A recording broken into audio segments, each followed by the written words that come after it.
81번인데요. 주조우 탕국의 시스템에서 라이저의 역할은 그러면 여러분들이 라이저를 실제 보면 편하겠죠. 요게 라이저인데요. 쇳물이 여기가 들어가 있습니다. 그러면 주형에 주조할 때 쇳물이 부족하면 그 쇳물을 보충하는 역할을 하고 또 이 부분을 통해서 어째요? 기포 등 가스를 배출하기도 합니다. 그 다음에 여기에 쇳물이 들어있으니까 요 안에 트레이가 쇠 압력을 가할 거 아니에요. 쇳물에 압력을 가하기 때문에 조직이 치밀화하는 거예요. 그래서 주무로 냉각도에 따른 균열이 발생되는 걸 방지한다. 그거하고는 뭐 어쩌겠어요?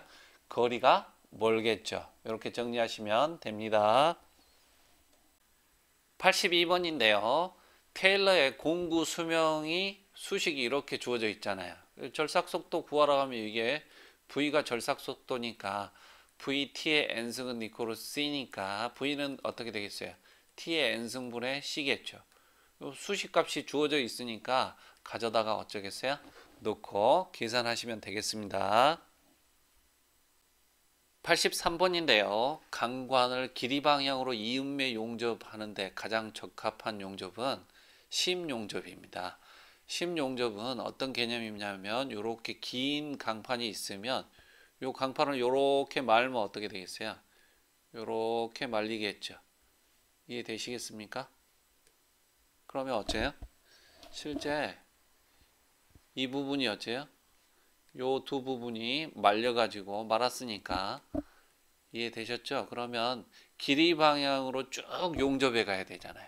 요런 용접을 심용접이라 하고 나머지 세 가지는 스팟이 점이잖아요. 그래서 점용접에 해당되는 겁니다. 이해되셨죠? 84번인데요. 특수 가공 중에서 초경합금 유리 등을 가공하는 방법은 이게 지금 다듬질 가공에 해당되는 것들인데요.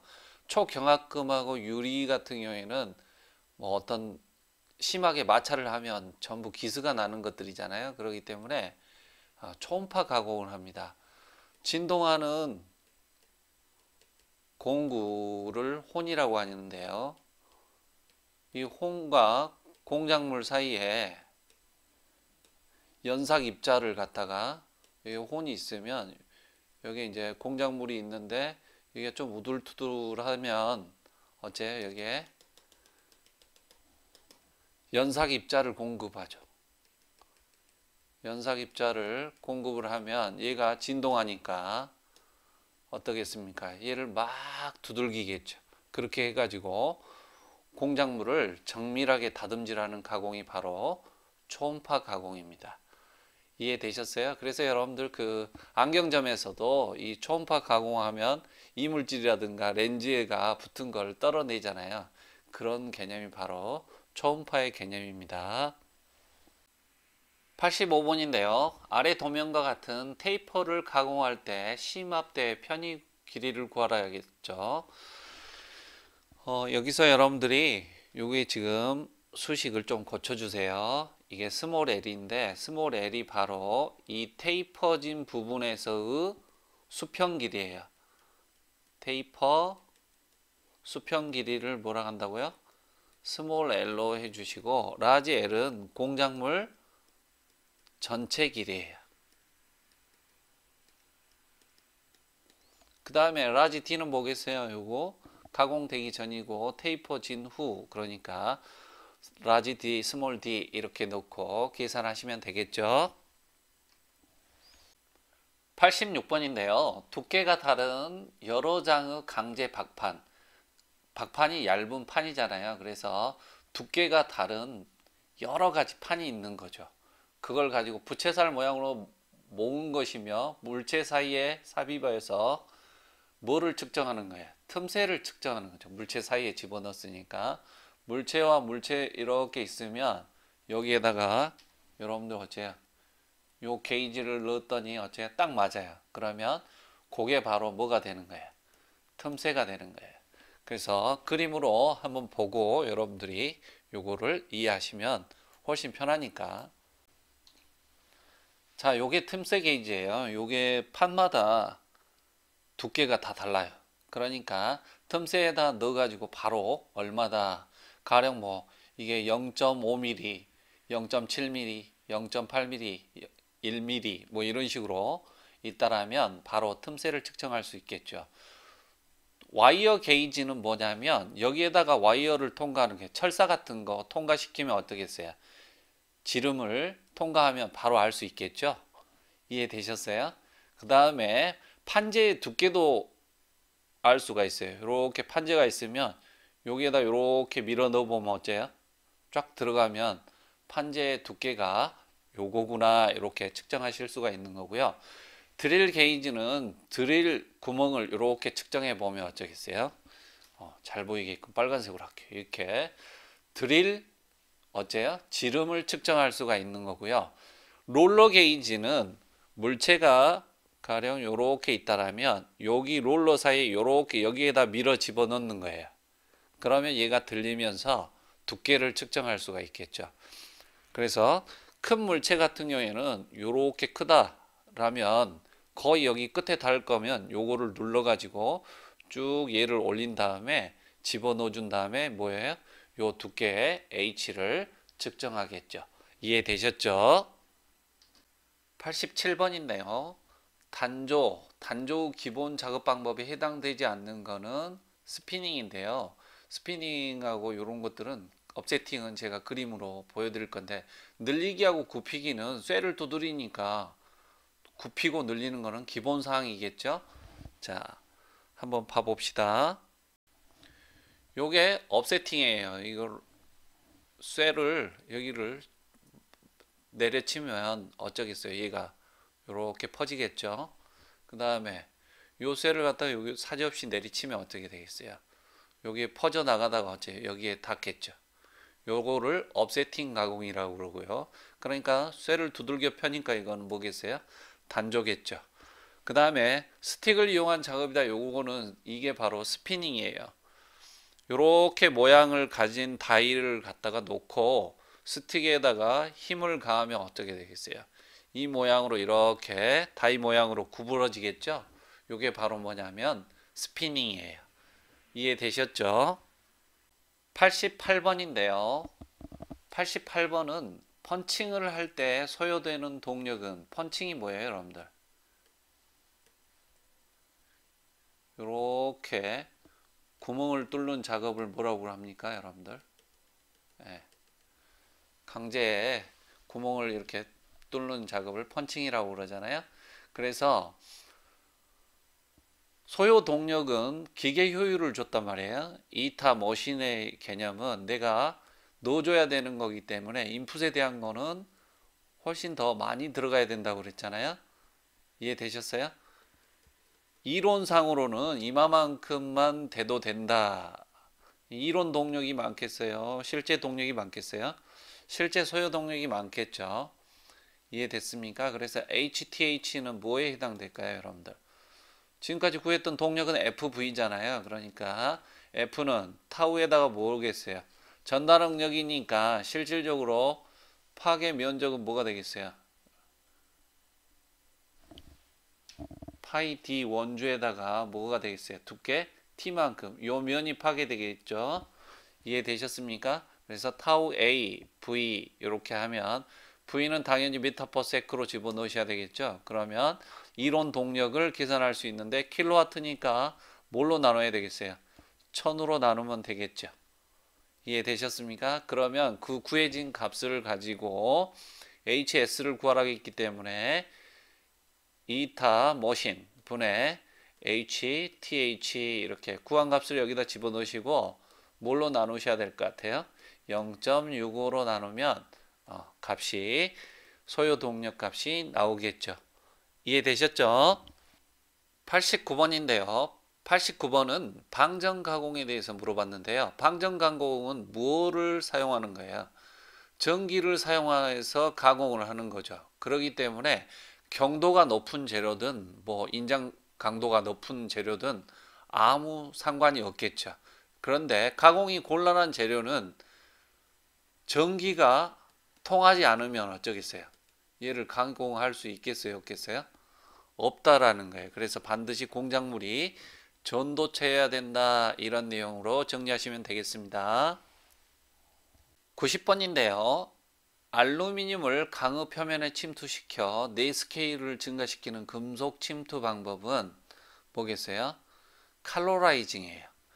여기 보시면 칼로 할 때 AL이 들어있잖아요. 이렇게 기억하시면 좋겠어요. 이해되셨어요? 그렇게 기억하시고, 세라다이징은 아연을 침투시키는 겁니다. 그래서 대기 중에 부식 방지한다, 아연 도금한다, 이런 얘기 많이 들어보셨죠? 그 다음에 AL은 칼로라이징이고요. 크로마이징은 말 그대로 크롬입니다. 그래서 CR이 들어가는 거고요. 실리코나이징은 SI가 들어가 있기 때문에 규소죠. 이게 이해되셨습니까? 브로나이징은 B다, 이렇게 기억하시면 금속 침투 방법에 따른 종류들을 쉽게 정리하실 수 있을 겁니다. 기계 동력학 91번인데요. 용수철 질량계의 고유 진동수를 구하라, 이렇게 되어 있기 때문에 고유 진동수는 F는 이코로 어떻게 되죠? 2파이분의 오메가 N입니다. 여러분들이 기억해야 되는 식이고요. 2파이분의 1이고 루트 N분의 K, 스프링 상수 K를 집어넣으면 되는데요. 한 개면 그대로 계산하면 될 건데 요렇게 지금 조합되어 있잖아요. 요거하고 요거는 병렬 조합이 되어 있고요. 요거하고 요거하고 연결은 또 뭘로 되어 있나요? 직렬로 되어 있기 때문에 하나씩 구해 보여야 되는 거예요. 자, 첫 번째 K2, K2 요렇게를 매달았다고 합시다. W를 K2, K2 이렇게 병렬이니까 매달았다고 하면 어떻게 될까요? 전체 W는 반력 2개 이렇게 견디겠잖아요. W1 더하기 W2 이렇게 되겠죠. 이 상태로 지금 이걸 W1, W2라고 표시한 거예요. 물론 이 두 개가 같겠죠. 그래서 두 개에 의한 등가 스프링 상수를 K3라고 잡았어요. 그러면 K3 델타 2는 뭐야? K2 델타 2, K2 델타 2 이렇게 스프링 상수가 K2, K2 같기 때문에 이렇게 쳐지겠죠. 그런데 여기서 보면 델타 2가 전부 동일하죠. 왜 그럴까요? 스프링이 하나가 강하고 약하다고 해서 이렇게 한쪽으로 처지게끔 잡아다니질 않겠죠. 이해되십니까? 그래서 처짐량이 같아서 요거가 없어지기 때문에 K3는 2K2라는 값이 나옵니다. 이해되셨죠? 그 다음에 두 번째는 이제 K1과 뭐를 구해야 되겠어요? 등가 스프링 상수 K3를 구했잖아요. 그래서 이렇게 두면 요 전체 처짐량 델타는 어떻게 될까요? 첫 번째 거 처짐량 델타 1이 있을 거고 두 번째 거 처짐량 델타 3가 있겠죠. 이해되십니까? 그러면 전체 처짐량 델타는 델타 1 더하기 델타 3다, 이렇게 될 거란 말이에요. 이해되셨죠? 그래서 전체 등가 스프링 상수, 이제 이거를 가지고 전체 등가 스프링 상수 K2를 구하기 때문에 K2분의 W는 K1분의 W, W가 K 델타가 기본이잖아요. 하중을 이렇게 W를 매달면 얼마만큼 쳐져요? 델타만큼 쳐지잖아요. 비례 상수가 바로 스프링 상수예요. 이해되셨죠? 강한 놈이면 덜 쳐질 거 아니에요. 이렇게 정리하시면 될 거고, 그래서 델타 W는 K 델타의 의미고요. 델타는 K분의 W를 여기에다 적용한 겁니다. 그 다음에 더하기 K3분의 뭐예요? W 이렇게 되겠죠. 왜 그럴까요, 여러분들? 이 W가 지금 다 같죠. 왜냐면 이 W를 잡아다니면 얘가 늘어난다고 해서 얘가 덜 늘어나는 건 아니잖아요. 얘도 W를 받고 있고 얘도 W를 받고 있는 거예요.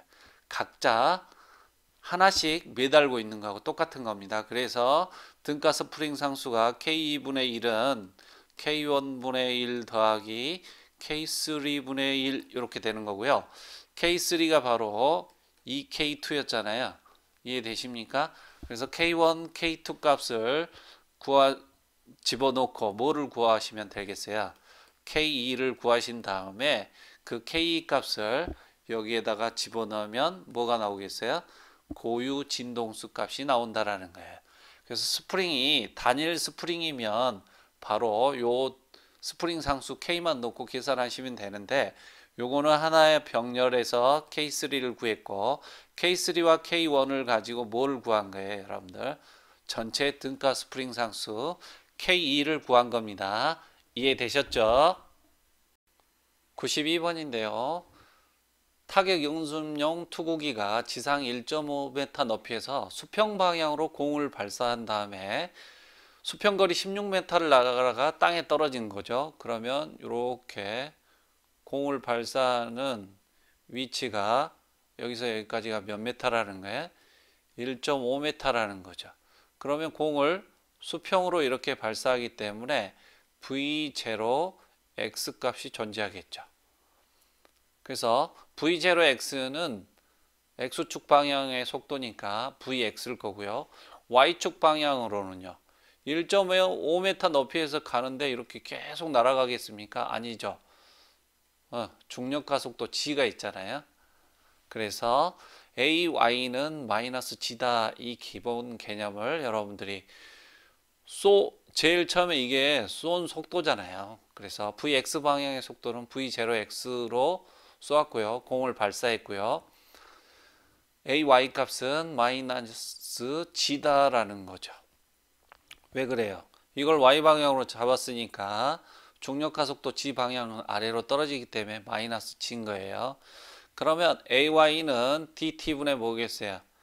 DT분의 DVY 하면 DVY는 AY DT 이렇게 해가지고 어째요? Y 성분에 대해서 적분하면 되겠죠? 이해되십니까? 그래서 VY-V0Y는 왜 AY가 마이너스 G니까 일정하니까 앞으로 나가잖아요. 그래서 0에서 T초까지니까 마이너스 GT 이렇게 되겠죠. 적분하면. 이해되셨어요? 그래서 나중에 V 속도 성분은 V0Y에다가 마이너스 GT가 된다라는 게 이게 첫 번째 내용이죠. 근데 처음에 V0Y가 있어요? 없어요? 없죠. Y 방향으로는 쏘는 속도 성분이 전혀 없잖아요. 그래서 VY의 개념은 마이너스 GT가 되는 거고요. 위치는 어떻게 구하겠어요? 위치는 VY는 뭐가 되겠어요? DT분의 뭐다? DY다라는 거죠. 요거 적분하니까. 그러니까 DY는 VY DT다 이렇게 하면 위치, Y 값을 구할 수가 있겠죠. Y-Y0는 이코르 G 일정하니까 앞으로 나가고 적분 변수 DT니까 2분의 T의 제곱일 거 아니에요. 그래서 마이너스 2분의 T의 제곱 G 일정하니까 결정적으로 요 수식이 나오겠죠. 이해되십니까? 그래서 나중에 땅에 떨어지면 Y 값은 얼마가 되죠? 요게 0이 되고 Y0는 몇 메타에서 발사한 거예요? 이게 Y0 값이죠. 그래서 계산하시면 되겠고 그때 시간을 계산했더니 몇 초가 나오는 거예요? 0.55세크가 나온 거예요. 0.55초죠. 공의 발사 속도를 구하기에 X방향으로 날아간 거리를 이용하는데 몇 메타 날아갔다고 그랬어요? 16m를 날아갔잖아요. 그래서 요거 값은 여러분들 기본 개념이 뭐겠어요? Vx는 dt분의 dx겠죠. 그러니까 dx는 이코로 뭐가 되겠어요? Vx dt잖아요. 이해되셨죠? 그러면 인테그랄 x0에서부터 x까지 0에서 t초 이렇게 적분하면 되겠죠. 그러면 x-x0는 어떻게 됩니까? Vx가 제일 처음에 V0x로 일정하잖아요. V0x가 Vx로 일정한 속도로 발사하니까 요게 일정하니까 밖으로 나가면 Vx t-0 이렇게 하니까 Vxt 이렇게 되겠죠. 그러면 결론식이 x 위치는 x0 더하기 vxt 이렇게 될 거 아니에요.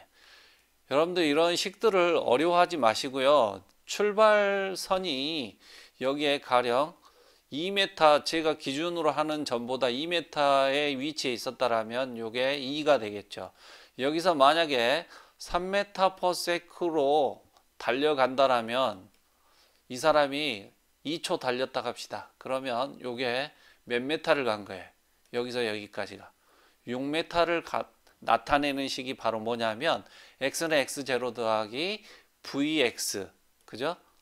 일정 속도일 때 시간 곱하면 거리가 나오잖아요. 킬로미터 퍼 아워가 여러분들 속도인지 다 알고 있잖아요. 거리를 뭘로 나누면? 시간으로 나누면. 이해되셨죠? 그래서 속도에다 시간 곱하면 거리가 될 거 아니에요. 속도가 일정할 때. 그래서 그 개념을 가지고 이걸 푸시면 쉬울 것 같고요. x0 위치는 제로잖아요. 그렇기 때문에 x는 vxt다 이렇게 구하시면 되겠습니다.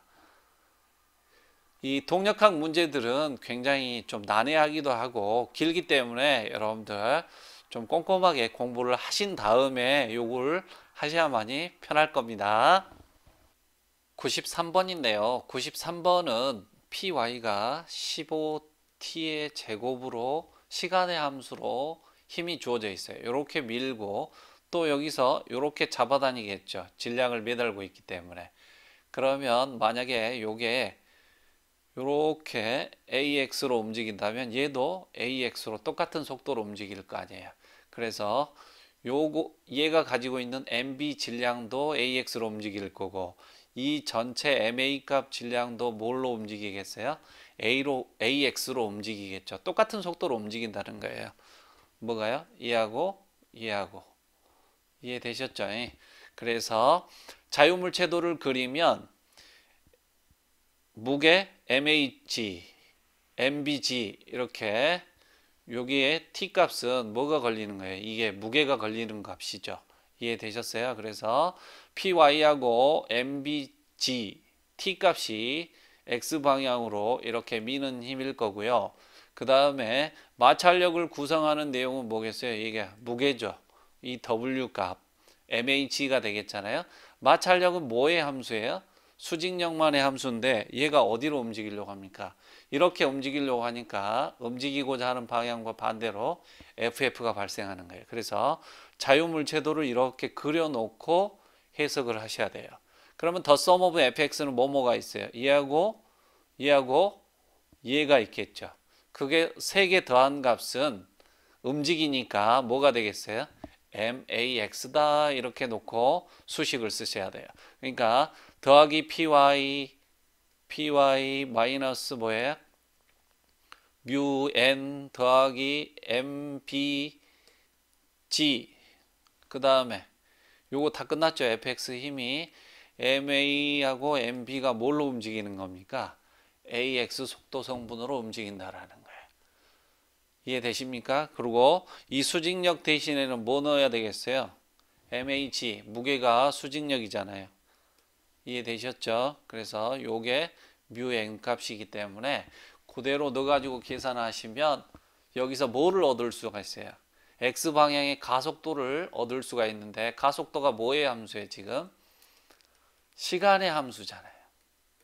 그러니까 AX가 FT니까 AX는 DT분의 DVX니까 요거 DVX는 이코로 AX DT 이렇게 쓸 수 있겠죠.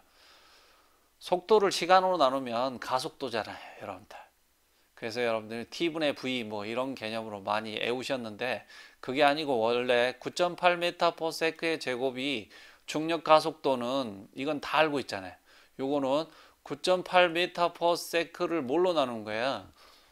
세크로 나눈 거죠. 그래서 시간당 속도값이 가속도니까 이렇게 정리를 하시면 요거 적분하면 0에서 t까지면 첫 번째 속도가 v0x고 vx 이 개념을 그대로 적용하시면 vx-v0x는 뭐가 되죠? ax가 요렇게 나왔잖아요. 그러면 여기다 집어넣죠.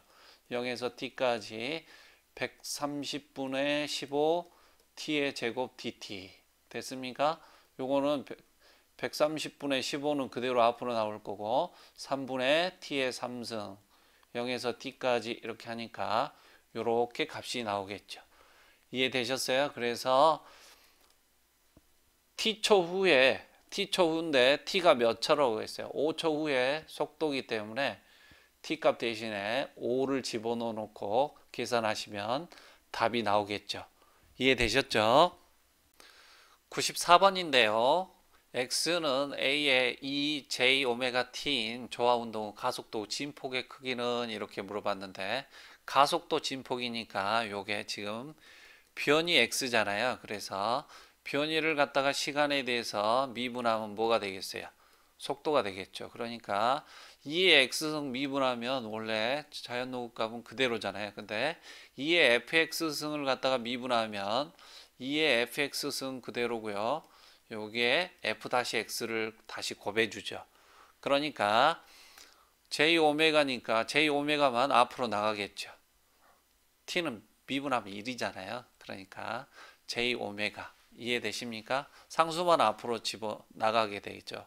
그 다음에 dt분의 dv의 개념이 바로 뭐예요? a의 개념이잖아요. 그러니까 요거 두 번 미분한 거예요. 한 번 더 미분하면 또 뭐가 나오겠어요? j-오메가가 나오니까 j-오메가의 제곱에다가 a의 2의 j-오메가 t 이렇게 되겠죠. j-오메가 t만 미분하실 줄 알면 되잖아요. 요 t가 변수니까 j-오메가 나오잖아요. 이해되셨죠? 그래서 j는 y 방향에 대한 유니트 벡터, 단위 벡터이기 때문에 요거는 1이잖아요. 어차피 무시하는 거고 그래서 오메가의 제곱 a 2j 오메가 t 이렇게 나오기 때문에 앞에 전체 값이 뭐예요? x 2j 오메가 t 이렇게 나타냈을 때 x가 진폭에 해당되기 때문에 a 오메가의 제곱 또는 오메가의 제곱의 a가 답이 되겠죠. 이해하셨죠? 95번인데요. 인장 코일 스프링에서 100N의 힘으로 10cm만큼 늘어나는 스프링이다. 이렇게 하면 스프링 상수 K를 구할 수가 있겠죠. 늘어난 길이로 힘을 나누면 단위 길이당 늘어난 힘을 구할 수 있을 거 아니에요. 이해되셨죠?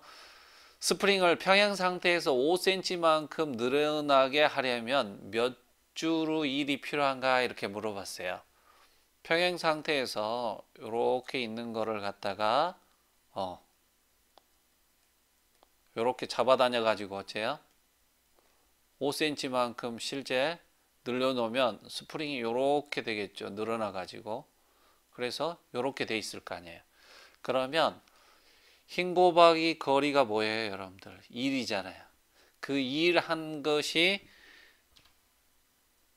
재료의 스프링의 탄성 에너지로 이렇게 저장이 되는 거죠. 요거 잡고 있으려면 힘이 들잖아요. 놓으면 잡고 있다가 이렇게 손으로 잡고 있다가요. 놓으면 어쩌겠어요? 놓으면 복원이 되죠. 이 개념인 거예요. 그래서 5cm 늘리는데 필요한 일 에너지는 그 에너지가 모두 스프링에 뭘로요? 탄성 변형 에너지로 저장이 되잖아요. 탄성 변형 에너지는 제로역학에서 2분의 1 P 남다였잖아요. 하중 곱하기 변형량. 이거하고 수식이 똑같은 거예요, 여러분들. 2분의 1 여기에서 하중이 뭐예요? 지금 F가 작용하고 있고 거리가 X다 그러면 2분의 1 F는 이코로 KX니까 스프링 상수 곱하기 거리만큼이고 X 곱하는 거니까 이해되셨어요? F가 KX니까 기본적인 개념이. 그래서 2분의 1 KX의 제곱이 바로 스프링의 탄성 에너지 VE예요. 그래서 이 VE 값이 모두 어디로 저장되는 거예요? 탄성 변형 에너지로 저장된 거하고 그 에너지 값이 5cm만큼 흰 곱하기 얼마만큼? 5cm만큼 늘리는데 필요한 일 에너지하고 어떤 거예요? 같다 이렇게 놓고 푸시면 뭐를 구하실 수가 있겠어요? 일량을 구하실 수가 있겠죠? 근데 뉴턴 센티미터로 나왔으니까 뉴턴 미터로 나와야 줄로 바꾼 거잖아요. 그래서 줄로 구해 보시면 되겠습니다. 96번인데요. 반경이 R인 바퀴가 미끄러지지 않고 구르기 때문에 이 점이 바로 포커스인 거죠. 그러면 이 점에서의 V0가 나올 거고요. 이 점에서 뭐가 나오겠어요? VA가 나오겠죠. 돌아가는 각속도 오메가는 똑같죠. 바퀴가 미끄러지지 않고 구르기 때문에.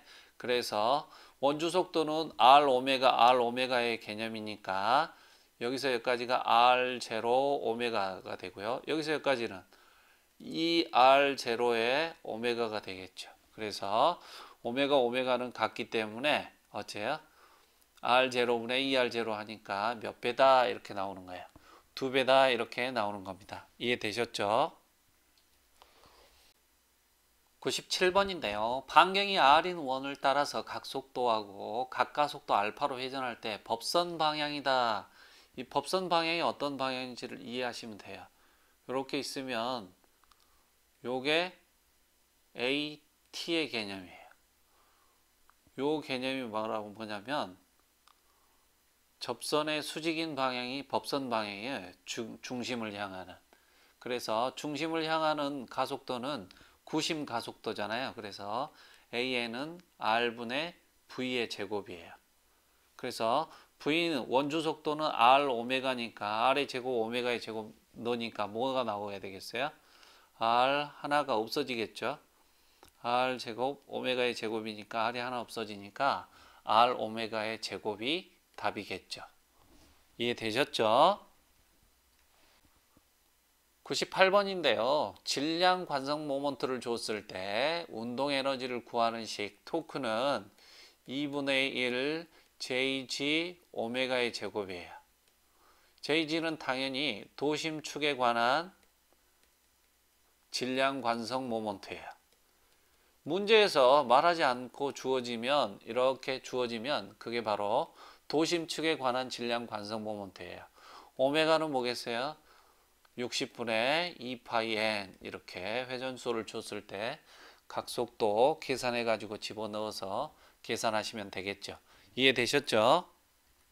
99번인데요. 두 질점의 완전 소송 충돌에 대한 설명 중 틀린 거는 두 질점의 전체 에너지가 보존된다. 소송 충돌이기 때문에 충돌하면서 발생하는 소리의 에너지라든가 자동차를 생각해 보세요. 소송 충돌이라고 하면 두 대가 부딪혀 가지고 여러분들 어째요? 서로 반발이 튕겨져야 되는데 콕 박히는 거죠. 판에 진흙을 던진다고 생각하면 이렇게 진흙이 촥 달라붙어 가지고 두 질점이 일체가 돼 버리잖아요. 그래서 에너지 손실이 최대가 됩니다. 소송 충돌은. 그래서 전체 에너지가 보존되지 않고요. 충돌하면 열 에너지라든가 소리 에너지라든가 이런 것들은 이미 손실로 존재해서 발생해 버리잖아요. 그렇기 때문에 전체 에너지는 보존되지 않는다. 이렇게 정리하시면 되겠습니다. 100번 문제인데요. 진동 전달률 TR이 0.3을 줬는데요. 여러분들 진동 전달률 TR은 어떻게 됐었죠? 감마 제곱 마이너스 1분의 1이었죠. 감마가 바로 진동수비였잖아요. 진동수비 감마는 오메가 n분의 뭐였죠? 오메가. 이렇게 기본식들을 정리하시고 여러분들이 문제를 풀어 가셔야 돼요. 진동 절연이 뭐죠? 진동이 전달되지 않게끔 하기 때문에 진동을 막아주는 거죠. 결과적으로. 그래서 감쇄비 제타가 작고 진동수비 감마가 1보다 큰 경우 전달률을 이미 수식을 제가 적었잖아요. 그리고 오메가는 각속도니까 60분의 2파이 n으로 구하시고 그러면 뭐를 구하실 수가 있겠어요? 진동수비 감마를 구하실 수가 있죠. 근데 감마는 오메가 n분의 오메가이기 때문에 오메가는 여기서 구했고요. 오메가 n이 바로 뭐죠? 루트 n분의 k잖아요. 이해되셨어요? 그래서 W는 K 델타 이 개념이니까 K분은 델타분의 W니까 델타분의 W 이렇게 하면 W가 뭐가 돼요? mg가 되죠. 그러니까 mm 없어지고 이해되십니까? 그래서 루트 델타 ST 정적 처집량분의 G라는 식이 나오게 됩니다. 이해되셨어요? 그래서 여기서 델타 ST를 구하라고 했기 때문에 양변 제곱하면 오메가 n의 제곱은 델타 ST분의 뭐겠어요?